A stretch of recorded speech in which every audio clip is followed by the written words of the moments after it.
Welcome back. Welcome back to the Practice Research Symposium. Hello, everyone. For those of you who only join us now, I am Rito, Professor of Creative Practice Research at the Center for Arts, Memory and Communities at Coventry University. And I'm co-hosting this event with my colleague, Professor Anthony Downey from Birmingham City University.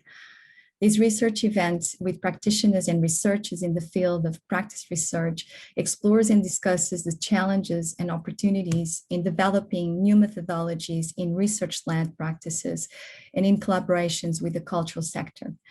The event aims to foster a conversation between academics, arts professionals, artists, curators, and directors of cultural organizations, PhD researchers, to collectively consider how academic research can evolve from research about to research through practice and research with cultural organizations. The structure of the afternoon session is the following. We will start with Emily Pringle's keynote titled Practitioner Researcher in the Art Museum in Turbulent Times, followed by a Q&A of 30 minutes. After Emily's talk, we will have the final panel of today's symposium with the presentation and discussion of the publication I co-edited with Bill Velasquez, Institution as Praxis, New Curatorial Directions for Collaborative Research, published by Sternberg in 2020. And we will be joined by Anthony Downey, Michael Burchell, Emily Pringle, Shan Vaughan, and Bill Velasquez. For any details about the running order, visit the event registration page under the agenda tab where you can find more details. In terms of housekeeping notes, just so you are aware, we are recording this event. Note that for questions and comments, they can be submitted via the Q&A button at the bottom of the screen, which you can do throughout the event. And alternatively, you can raise your hand and your mic will be unmuted when prompted. So without further ado, I will introduce our guest speaker.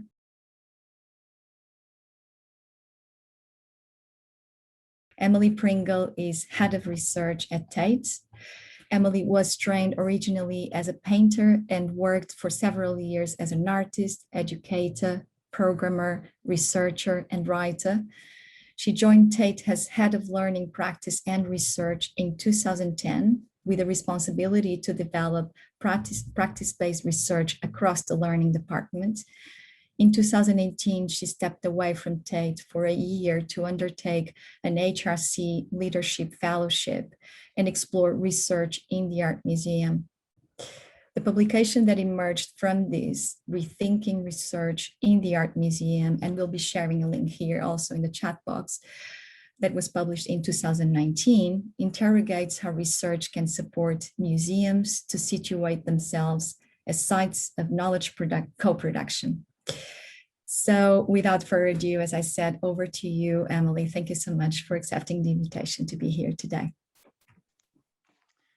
Thank you very much indeed, Carolina. It's a pleasure to be here. I'm going to share my screen. Again, thank you so much for having me. It's a real pleasure to be here. I'm going to speak, as Carolina says, for about 25 minutes, I think, and then leave some time for questions. Okay. As Caroline says, in 2018, I was lucky enough to have an AHRC fellowship, and I took time away from my day job to interview museum professionals in the UK, Europe, and America as part of a research project, examining how museum, particularly art museum-based research operates. The directors, curators, conservators, educators, artists, and researchers that I spoke to shared their thoughts on, amongst other things, how power and knowledge operates within the museum, their perceptions of whose expertise is valued more highly than others, and their understanding of how theory and practice interconnect and inform one another. Drawing on these interviews, relevant literature, and on my own experience of working in the art museum, I have considered how research, and in particular how research undertaken by practitioners working within the museum, operates. I've also developed a model that articulates the dominant agendas or discourses that drive how knowledge is created and how and why resources, time and energy are variously allocated across the art museum. However, museums are ever changing, and any model that seeks to represent the sector must adapt accordingly. The crisis engendered by COVID-19 has had profound impacts for museums across the globe, forcing closures and then highly restricted reopenings.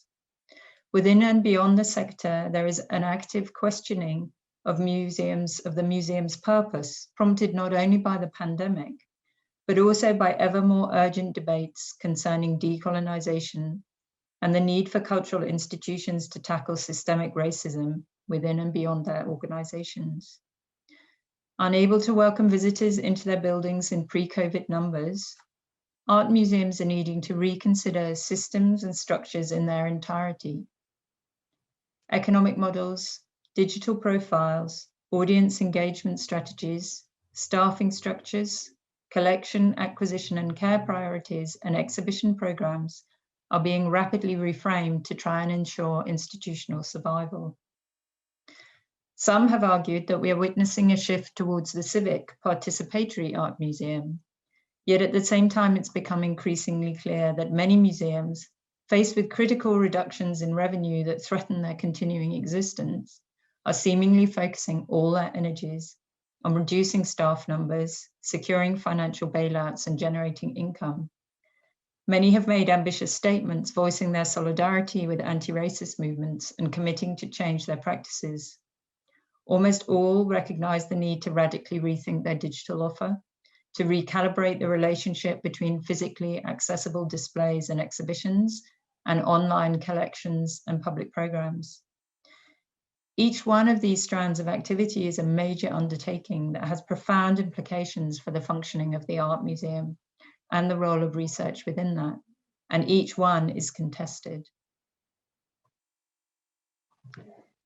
One question, that's the slide that kind of shares what I've just said. One question I posed to interviewees in 2018 was, how would you define research? Drawing together the varied responses and cross-referencing these with existing definitions, such as that put forward by the Arts and Humanities Research Council, I have identified 3 qualities that help to frame how research can be understood broadly within the art museum. And these 3 qualities are identified here.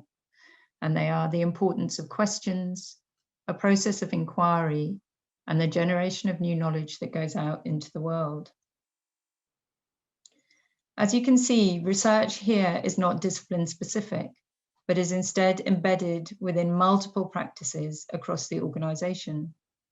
Likewise, research is not seen, according to this framework, as an activity undertaken by a small number of elite scholars, but can be found in the working processes of colleagues in curatorial, learning, visitor experience, digital conservation, and collection care. Indeed, when you start looking for it, research understood in these terms happens across all aspects of these organizations. The formulation of research identified here aligns with the construction of the practitioner researcher, which similarly emerged from the interviews through reading relevant literature, as well as being informed by my own experience. The qualities of the practitioner researcher are identified here. As you can see, one of the key aspects is that a practitioner researcher is motivated by curiosity and ongoing questioning, and is committed to developing their knowledge of practice and their understanding of theory. The practitioner researcher elicits and engages in reflection and takes account of the changes brought about by their work. They also collaborate proactively, they share their knowledge, and importantly, they allow their work to be informed by their values. And those include working with integrity, bravery, generosity, and care. In a perfect world, museum professionals, and as practitioner researchers, as identified here, will be able to engage in research and generate knowledge according to the model identified earlier without compromise.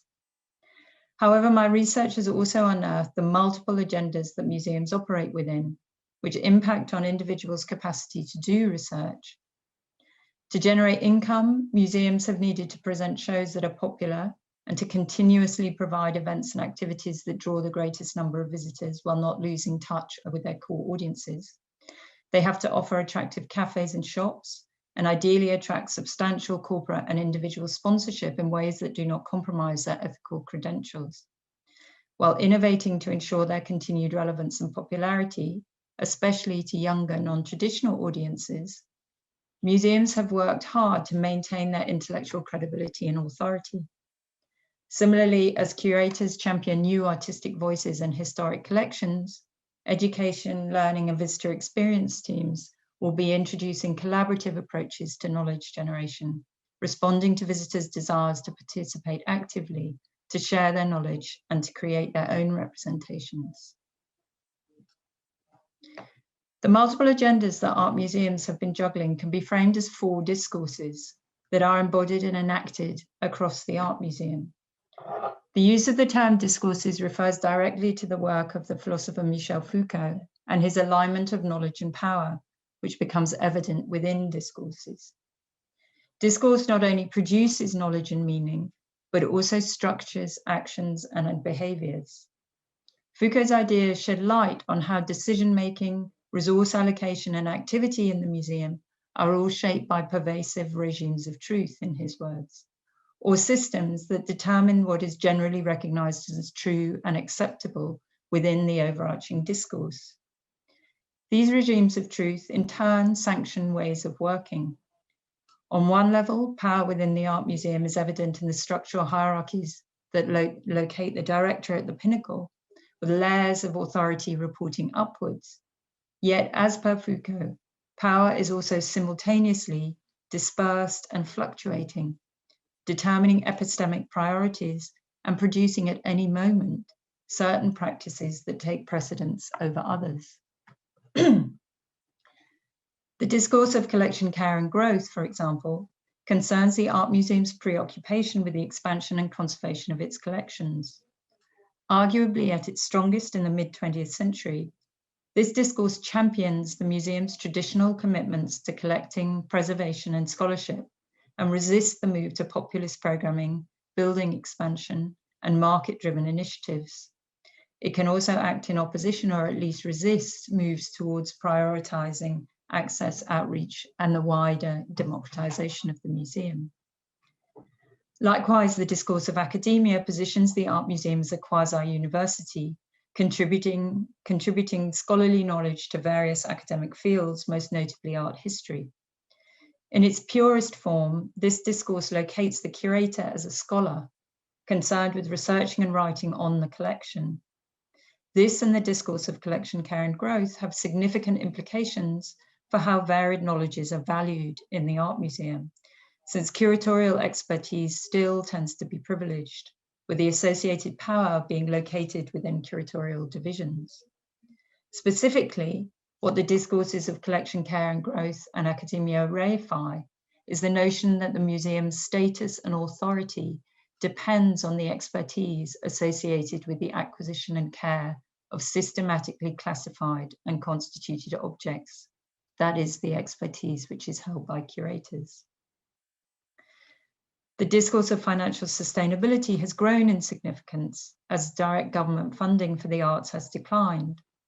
Predicated on the need to generate income through providing exhibitions and activities that will attract the maximum number of visitors, this discourse dominates when the financial stability of the museum is under threat.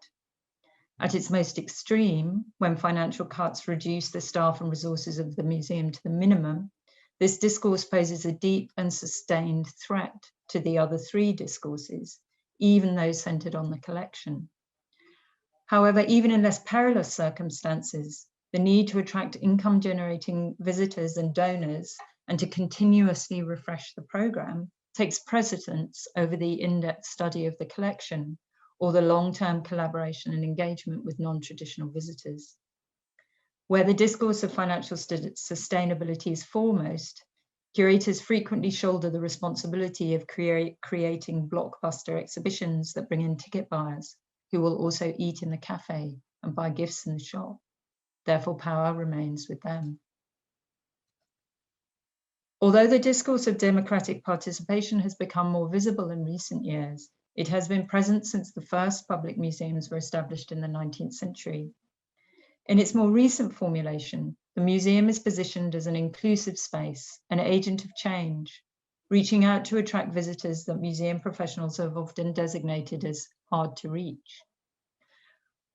Where commitment to this work is sustained, resources are given to education and outreach departments, and attention is paid across the institution to modes of co-creation and community engagement. Power in this instance, in theory, is shared across the organisation and between the museum and its communities.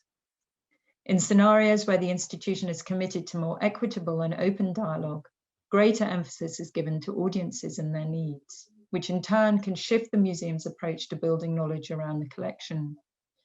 Most obviously, curators may work collaboratively with externals to create exhibitions and displays on specific topics, or invite individuals or groups in to interrogate specific works within the collection to surface new interpretations and build community engagement. What is clear is that each discourse impacts on the work of museum professionals and the vision and priorities of the institution. The discourses emerge in multiple manifestations. For example, in decisions regarding programming, allocation of budgets, recruitment of staff, and institutional messaging and branding. They are also present in less explicit ways, in assumed codes of conduct, tacit hierarchies, and mysterious protocols. Individually, these discourses engender significant amounts of activity and consume time and resources. Yet there is the expectation that art museums will address all four discourses simultaneously. Therefore, it is unsurprising that even before the crisis engendered by COVID-19, museum staff were operating under considerable pressure, in part due to workload, but also because of inherent tensions regarding the strategic direction and values for their work. What is apparent is that these at times conflicting discourses can make doing any research or embedding sustained strategic change challenging. Since publishing the four discourses model in 2019, I have considered its applicability and the extent to which it accounts for how power operates and is manifest within museums further. As originally conceived, the model focuses on internal power dynamics. Yet power within art museums can shift because of external pressure that is brought to bear on the institution. I have identified that the intertwined issues of decolonization, the legacies of slavery and colonialism, race, racism, and representation, which are largely, although not wholly, externally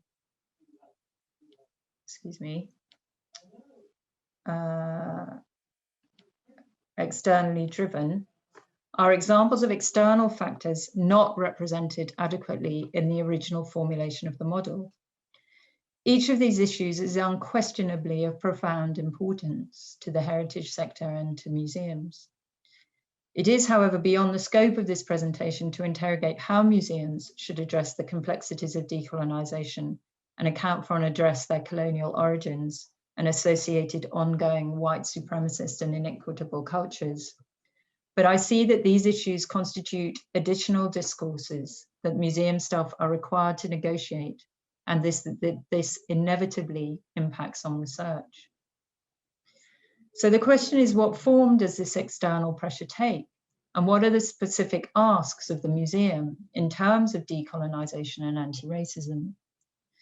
It has to be acknowledged that the term decolonization is itself contested, and perhaps it is more helpful to consider a process of decoloniality, or as Mignolo and Walsh say, the undoing of the legacies and ongoing relations and patterns of power established by external and internal colonialism.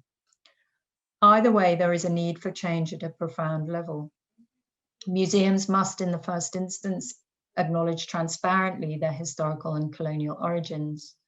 They must accept the extent to which these historical foundations have determined what is present in their collections, as well as how these objects are represented. And they need to take account of how museum cultures and practices have perpetuated the dominance of some and the erasure of other perspectives, histories, and voices across the institution to the present day. The expectation is that museums change comprehensively, for as Rachel Minot has observed, the practical application of decolonial theory raises questions that permeate into all levels of museum practice. Alongside the calls for decolonization, and particularly since the resurgence of the Black Lives Matter movement in 2020, the pressure on museum directors and trustees to address cultures of racism and white supremacy that exist within museums has been growing. Manifest particularly in open letters and debates on social media, there has been a calling out of the dearth of people of color in senior positions within art museums, representation of Black artists in collections, and entrenched discriminatory cultures. The demand, as with decolonization, has been for museums to move beyond virtue signaling, to embrace a whole-scale remodeling on more equitable terms, to de-center whiteness as the default position of neutrality and associated normality. In this historical moment, decolonization and anti-racism are seemingly powerful drivers impacting institutional modes of operation and exerting powerful pressure on museums to interrogate, reflect on, and ultimately transform their systems, structures, and practices.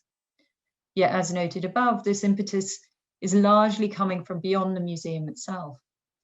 For although staff within institutions are in many cases very keen to examine their own institutional practices and implement change, progress can be slow, and employees are often constrained in their ability to enact it, since executive power is held by a small group of directors, trustees, and funders. Arguably, therefore, it is predominantly activists and cultural commentators who are driving this debate from outside the art museum. This distribution of power and decision-making and its impact on processes of change is, of course, true in relation to the four discourses already identified. However, where decolonization and anti-racism appear to differ from these other four is in their all-encompassing reach. The former operate as overarching external forces, fueled by power that exists beyond the museum. They inform the other internal competing discourses, sitting outside of them, yet also having implications for each one of them. The knowledge, meaning, actions, and behaviors that the calls for decolonization and anti-racism address do not relate singularly to the care and growth of the collection, or how the museum generates income, or maintains its intellectual credibility, or works with audiences and stakeholders. These demands for change apply to all of these equally. How can and should museum practitioner researchers respond to the discourse of decolonization and anti-racism? And one of the key questions is perhaps whether the growing pressure to decolonize and tackle racist cultures supports the framing of the art museum as an inclusive, multi-voice, participatory civic space, or rather, does it make explicit ongoing and unresolved imbalances of power that surface in museums' attempts to instigate collaborative relationships with their users? In other words, how does this external pressure both reveal the urgent need for art museums to work more equitably with their constituents and visitors, and simultaneously demonstrate the impossibility of such institutions undertaking this work authentically and sustainably within their existing regimes of truth? And the reason why I've put the qualities of the practitioner researcher back up here is because I think we have to return to these qualities and double down on them in response to this.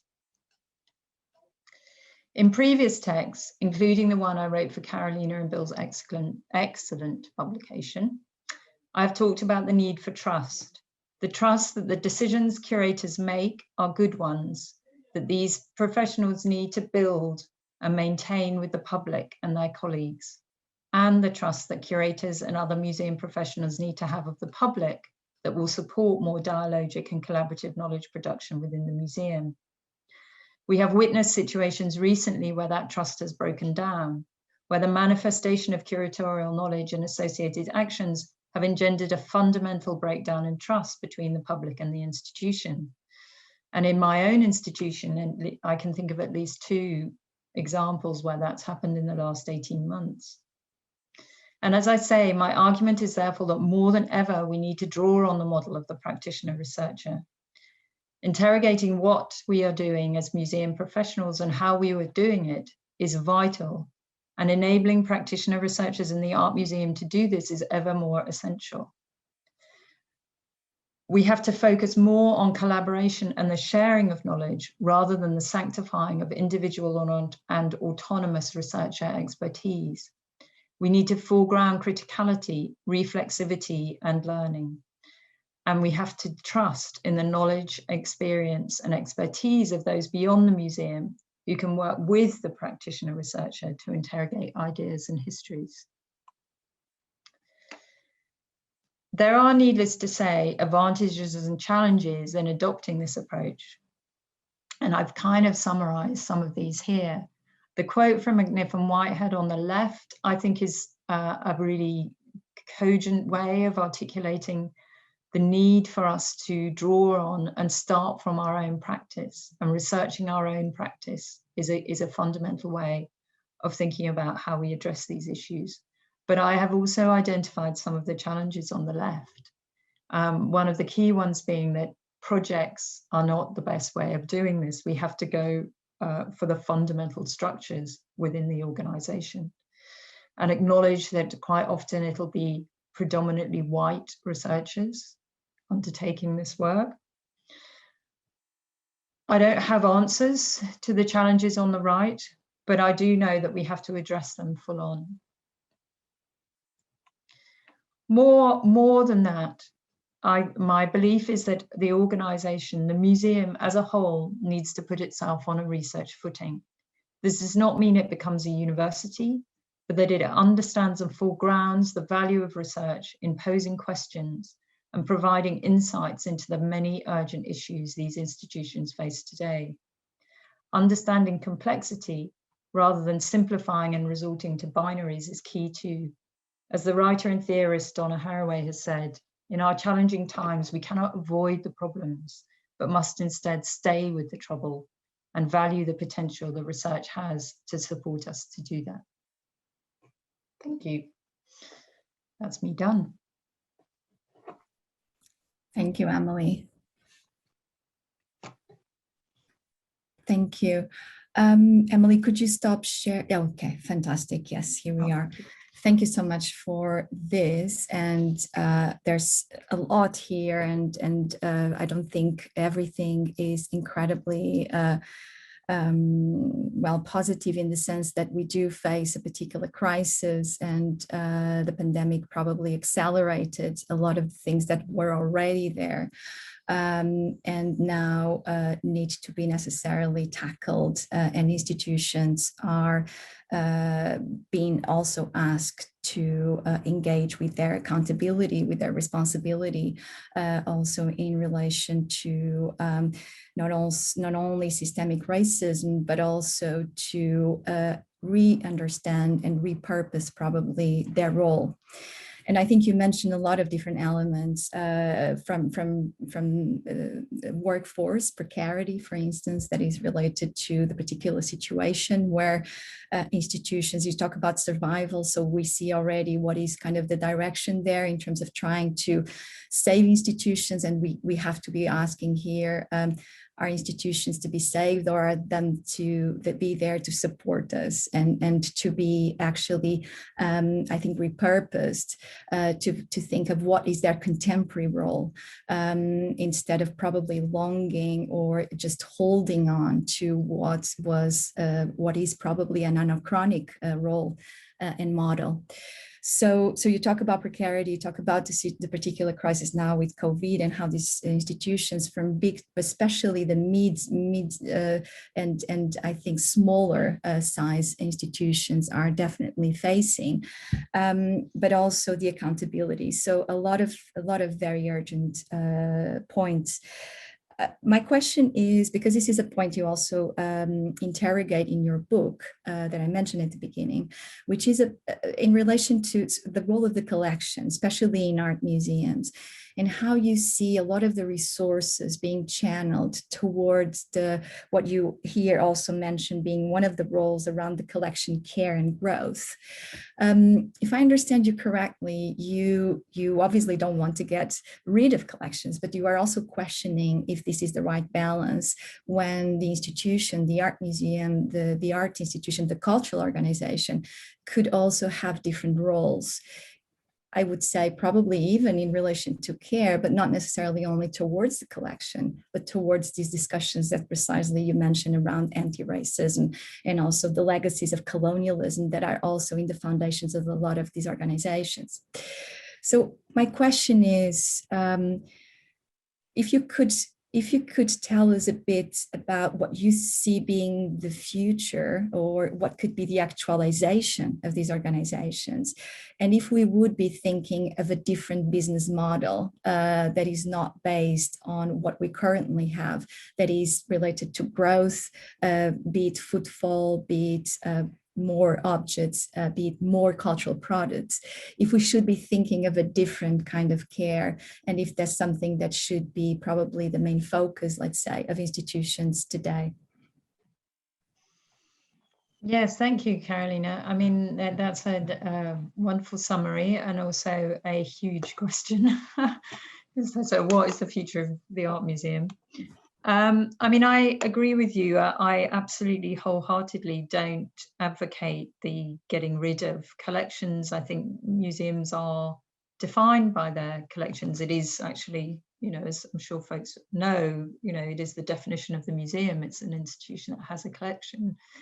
But I think I'm very taken by the notion of care and both the care we extend to the collection and the care that we extend to the people coming and engaging with the collection, and the care with which we need to facilitate that relationship between the two.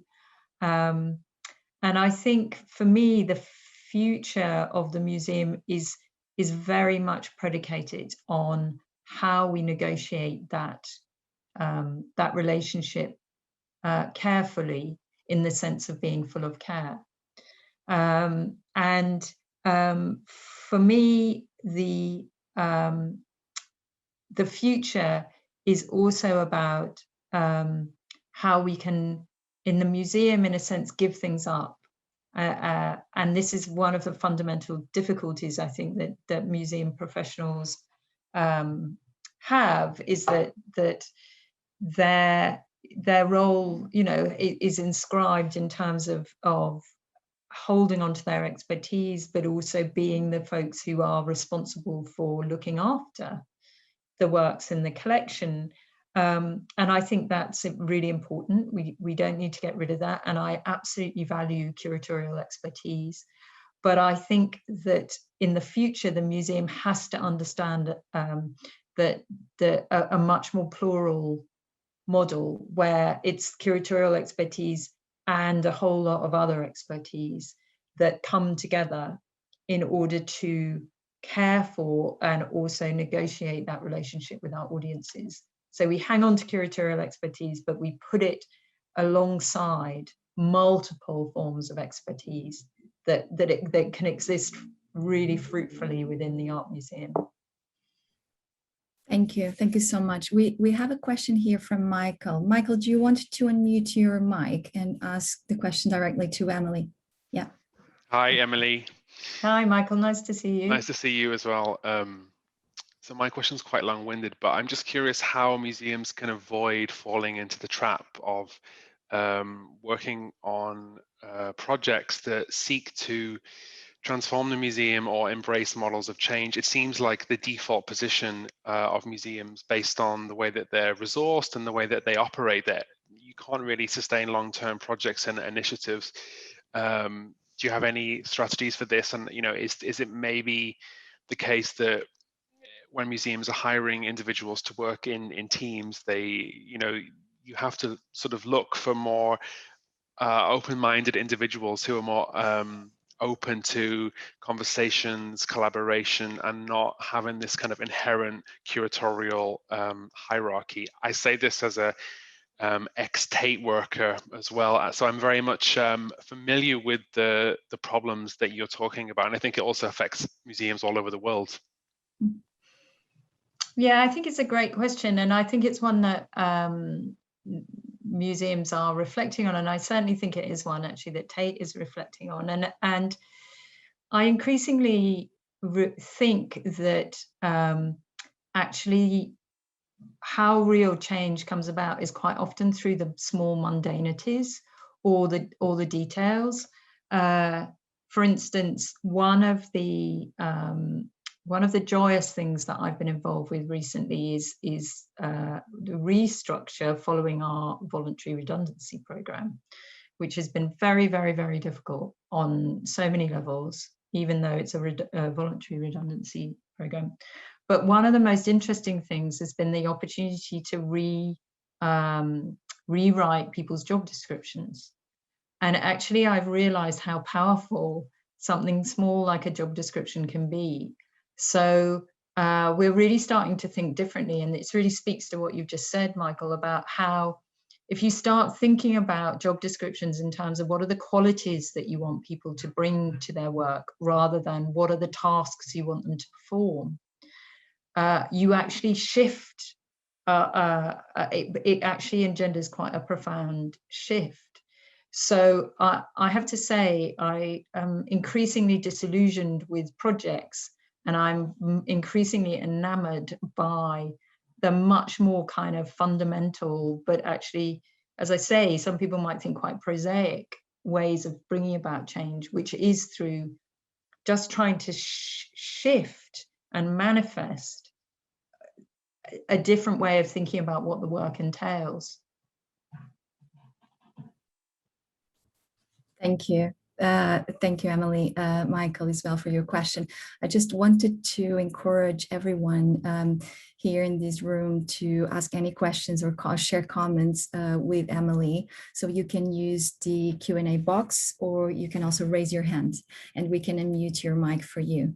We have a question here, Anthony Downey. Anthony, do you want to unmute? No, I can unmute you. You can also do it, yeah. Mm-hmm. Thanks, Carolina.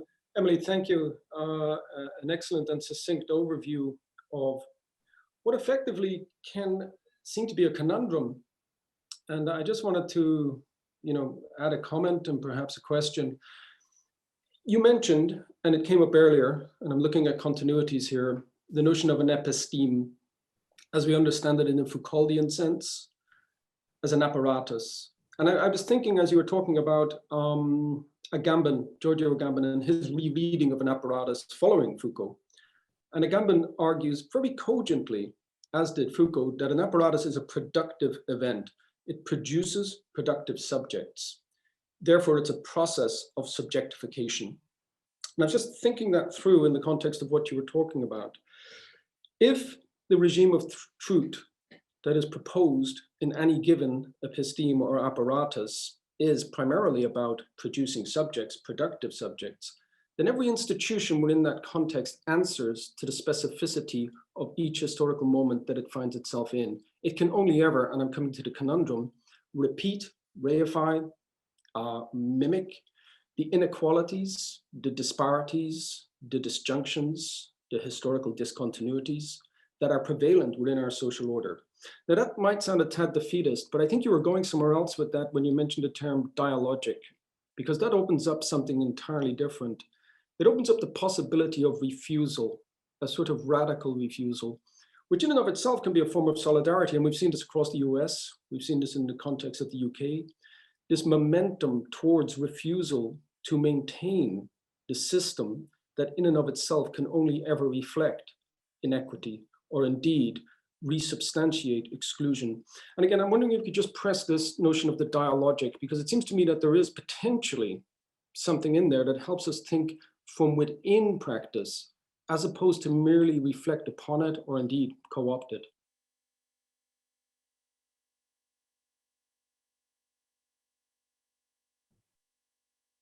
Sorry, Anna. Okay, yeah. No, that's cool. Yeah, I think what you're saying is really interesting, and I mean, I'm both interested in your idea of the refusal, because I think I'd love, I might bat it back to you and get you to say a bit more about that. But also, I think I am a big exponent of the notion of the dialogic and dialogue, because I also am as I kind of alluded to, I'm very opposed to that kind of simplification or into, the opposing binaries. So the either or, the right, the wrong, the in, the out. And I think what dialogue offers is the potential to both acknowledge complexity and also to move between the what is and what isn't, the within and without, and I think that the only danger I see with dialogue is that it is a term that can get banded around as a bit like community. You can use the term dialogue and say, and actually a lot of projects that have ostensibly, and I've been involved in some of them, have been predicated on the notion of dialogue, are simply not dialogic at all. Because again, and I think you were alluding to this too, because true dialogue really has to negotiate imbalances of power, which will always exist, and particularly exist in relation to the cultural organization. But I think the potential for dialogue, along with the potential, as I say, for this notion of kind of staying with the trouble, for me, are fundamental to how we're going to think differently. And just my provocation to you in terms of thinking about that notion of refusal is that what I'm finding so intriguing, albeit very challenging, about working in as a major cultural institution that's going through these huge and profound upheavals at the moment, is that change on a scale that I've never seen before is happening within the organization.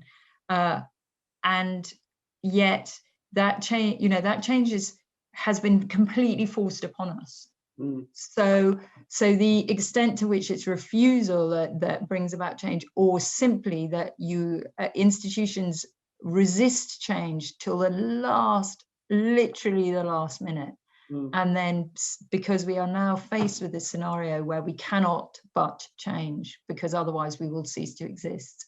You then have this kind of reckoning with what we need to be going forward. And I was thinking there, I mean, just to pick you up on that, I mean, two elements here, because when we talk about the dialogic in the Bakhtinian sense, you have that Rabelaisian usurpation of power structure. It's not an attempt to restructure, it's an attempt to eradicate old structure in the name of usurping power. That's one approach with the dialogic. But then that radical refusal, of course, can be read in the context of Melville or Bartleby, the scrivener, his notion, I would prefer not to, i.e., I will not engage with this structure. I will maintain myself outside of this structure. Structure will continue to be the structure, but I will not partake in that structure. Now, of course, we know what happens to Bartleby. He ends up in an asylum and dies. And effectively, it's not necessarily a sort of a strategy that results in change. But it seems that the institution continually plays with this same conundrum: the will to change, the inability to change, the will to refuse, the inability to refuse, and is caught between this because of a specific regime of truth within which it partakes. Yeah, I think that's I can't disagree with you. I mean, I think it's I find institutional change a really intriguing and profoundly sort of complex is even too simple a word for it. I mean, and also to be, as I say, experiencing change from within, and experiencing change from within an organization which, for all that it speaks of being very kind of radical, is deeply, deeply conservative and change resistant. So yeah, in years to come, I think there will be many, many, many PhDs written on this moment and how institutions have or haven't kind of responded to it. Thank you, Emily. That's probably an interesting question. Would be also, what's the role of research then, now within institutions and away from collections as well? But I think because we have a question from the audience, Juan Duque. I think I will ask you to unmute. I think we can now hear you. Could you please ask your question? Yeah. Thank you, Carolina, and thank you, Emily. There is something about, let's say the use lately in different critical debates about the colonialization, the coloniality. Actually, I would like, if you allow me, to just quote a paragraph, because I'm working in my research about this topic. And this paragraph is from the Professor Nelson Maldonado Torres at Rutgers University, New Jersey. And he's a Phenonian. And he make a difference between the term decolonialization and decoloniality. I will just read it very quickly, because it's important also to set the genealogy of this term. So quoting, decolonialization is the historical struggle for national sovereignty against colonialism. By contrast, decoloniality is an epistemological category that takes colonialism as a constitutive of modernity. It seeks to dismantle colonialist frameworks of thinking and sensing, delinking from colonialism's habits, forms of life, and subjectivities. As an analytic, decoloniality concerns the reconstruction and restitution of histories excluded from the universalist frameworks of modernity. As a programmatic, it established a pluriversal epistemology. So I wanted just to bring this paragraph because there is this tendency, it's a kind of rather a discussion from a critical perspective in different cultural environments, where I think it's important to understand where you situate as an institution, as a cultural institution, this either decolonialization in terms of the historical, geopolitical, which involve also the post-colonial, or if it's just, or if it's on the other hand, what cultural institutions in the Western are trying to achieve is a decoloniality, a process, a continuous process, which is also an uncomfortable practice that embrace pain and where, as you elaborate, I mean, there are different structural and intersectional oppressions that are revisited of class, race, ethnicity, sex, gender. But then I'm also having a question to end up, and I'm sorry because I'm extending, and would be like how you see it's possible to avoid to appropriate those bodies and their situateness, ending up in capitalizing the aesthetical and symbolic material for the cultural art environment. Thank you. Okay, I'm not quite sure I understood your question. I really appreciate you bringing that quotation to this, and I particularly you are articulating what I tried to do, but in much greater detail, much better. That kind of difference between the notion of a kind of decolonizing, the notion of decolonizing as being something almost that is an event that has happened or can happen, and then we move beyond it. There's almost like, I hear it sometimes with museum professionals saying, oh yeah, we're going to do a decolonizing project. And it's as if we just need to do that, and then we can kind of tick that box, and then it's done. And we've kind of addressed that. It's a problem like we've got many other problems, like toilets don't work or something. With the, and I think for me, a notion of decoloniality feels more troublesome and difficult, because I think it is this notion that it is a process that does not have an end, and is bound up in the present as much as the past. For me, that feels much more authentic to this situation that cultural institutions find themselves in, and the problems that they really need to face. But I'm not sure I'm answering your question. Also, Juan just left the quote here on the chat box. I hope everyone can read it, also the participants. So if not, Kosar, would you mind just copy it again to the chat box, including all the participants? Thank you so much. Emily, just to, there's two questions I would like to ask you. And again, just to reiterate, if there's any questions, comments to Emily, please feel free to raise your hand, or again, to use the Q&A box. There's something about the role of research. I just mentioned briefly before Juan's question, and I'm wondering if there's something there that is beyond the idea of research around the collection, about the collection, or even what we understand as being research in academia.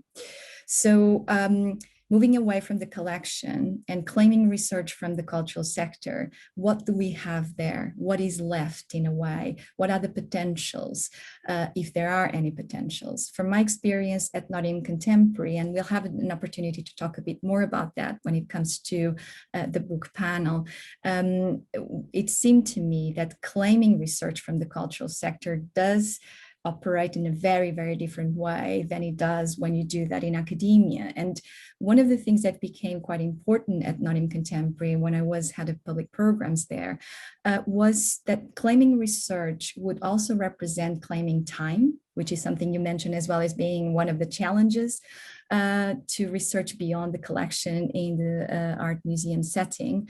The possibility of having time, but also the possibility of entertaining research questions or urgent questions for a longer period of time, instead of just around these kind of very short-term exhibitions for 3 months, and then you have to generate something absolutely new and engaging and contemporary and flashy after 3 months after. So claiming research would generate a different kind of engagement, and also the possibility, I think, to go beyond audience segments and to really generate an audience that doesn't yet exist, that would be created along, I think, sharing curiosities and concerns more than, in terms of segments that most of the times were based on physical characteristics.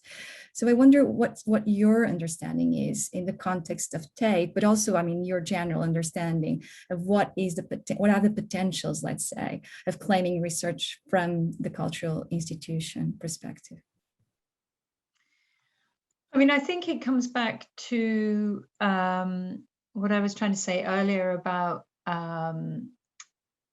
both this idea that it moving away from this sense that research is something that happens in the kind of ivory tower and is undertaken by this kind of elite group of scholars who operate on a higher plane, to recognizing that those qualities of research, that kind of questioning, reflecting, interrogating what you're doing as you're doing it, and then surfacing new ideas and insights and knowledge that particularly, I think, that the specificity of the cultural institution in terms of the new knowledge that you generate, both going back into your practice if you're a practitioner, but also in, potentially informing academic discourse as well. But I think acknowledging that the museum is a site of practice rather than anything else, first and foremost, and also recognizing that that kind of, and this is where I come into conflict with my colleagues, that that kind of knowledge and insights can be the currency of the institution. So if you put the museum on a research footing, which is, you know, what I was advocating, it is that it's giving everybody the potential to generate new ideas and new insights and new knowledge and understanding. And in my experience, offering people that as a way of working is incredibly enticing for people. People, you know, people want to, who are working in the museum, the majority of people really want to explore and question and interrogate and think differently about what they're doing. They're not just doers, they're thinkers and questioners. And so giving people permission to do that in their work is a very enriching way of working. So claiming research as a kind of fundamental part of people's work is a way of really improving in lots of ways, or certainly enriching how people work. And again, you know, there's a lot of kind of management theory about, you know, if you create a learning organ, you know, a lot of management theories talk about learning organizations, and that doesn't mean that everybody's involved in going to seminars, but essentially a culture where people are encouraged to test out their ideas and question and think differently as they go is actually a very, very healthy organization that can cope with change. We're back to kind of institutional change. So that's a fairly kind of round the houses way of saying why I think research is so fundamental to, and needs to be right at the core of what we do, particularly now where we are so uncertain. Absolutely, absolutely. I wonder if there's a role there as well for one of the questions also we are asking in this symposium is related to the collaborations between universities and cultural institutions. So I wonder what you think, well, you know, from if there are any particular examples you would like to also touch on, but what do you think are also the possibilities there in terms of sharing resources, I think, as well, not necessarily inviting academics to come to the cultural institution to research on the cultural institution, but more in terms of generating a more collaborative approach in terms of project development, in terms of research development as well. What are your thoughts on this? Yeah, great question. I'm very pro. I'm a full supporter of university and cultural sector collaboration. I think it's a really enriching way of working. Again, I find less appealing the kind of project-based approach. What I think works really well are long-term partnerships, which are hard to organize and to fund. I know, you know, research funding isn't set up necessarily for this. Sorry, I have a whining dog in my room, so that is what the noise is. Forgive me. Don't worry. But it is, I mean, I think where academics and researchers working in universities bring so much to cultural organizations in terms of knowledge, expertise, critical perspectives. Sometimes, you know, I know academics don't have nearly as much time as they used to, but they bring time sometimes if they're able to be brought out from their job. And again, back to that notion of dialogue, that sense of if you can bring you know, two different perspectives together, and you know, I'm also a big fan of that notion of co-constructive learning, where each person involved in the learning process learns something and brings something that the other person would never be able to have on their own. So I think there is real potential. We have a couple of projects on the go at the moment with TAPE, where the collaboration with the university is the project would not be possible without that. And that's not just kind of financially, just intellectually would not be possible without that collaboration. Mm-hmm. Mm-hmm. Fantastic. Yes, I think we'll be able also to continue this conversation during the panel, the book panel that we'll have starting at 3:20.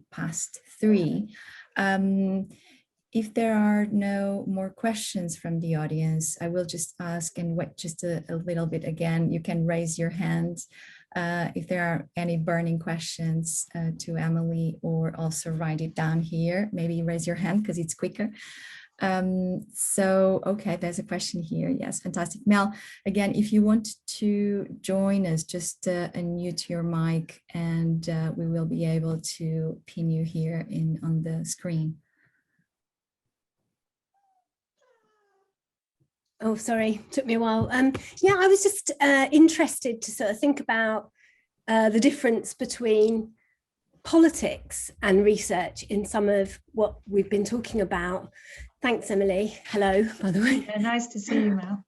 And so I was thinking about that really, and the difference between practice and practices. So the practices of the cultural institution we see in this climate need to be revised and reconsidered and so on.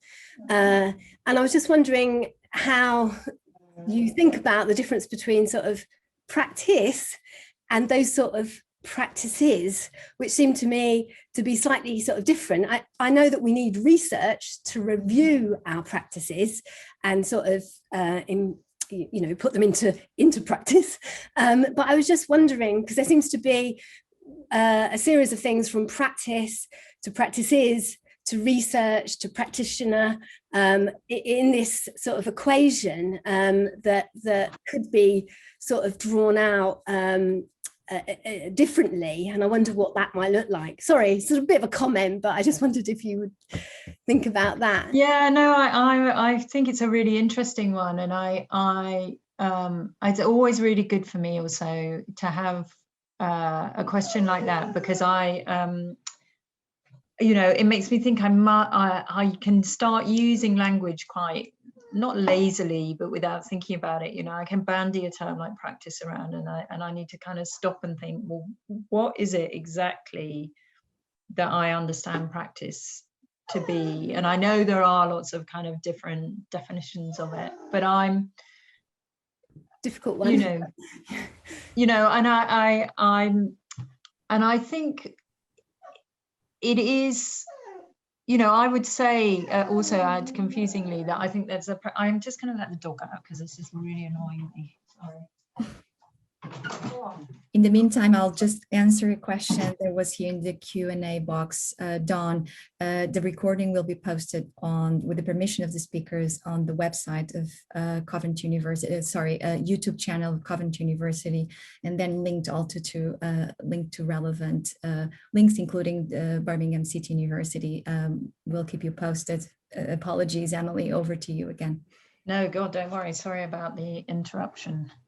I think we're all getting used to these on the Zoom calls, aren't we? I mean, in truth, Mel, I don't think I have an answer to that. I mean, I think it's a really great question, and I don't mean to duck it, but I think